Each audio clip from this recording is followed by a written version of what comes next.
உள்ள ஃபுல்லா ஓட்ட, வெளியில மட்டும் தான் அந்த பேப்பரை ஒட்டி பேப்பர் மேல அப்படி பூசிருப்பாங்க. அவ்வளவுதான்.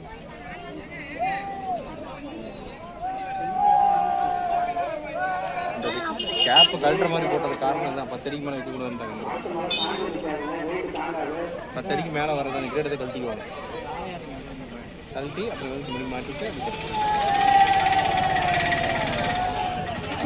பஸ்ஸில் போதா அப்படியே இறக்கிக்குவாங்க.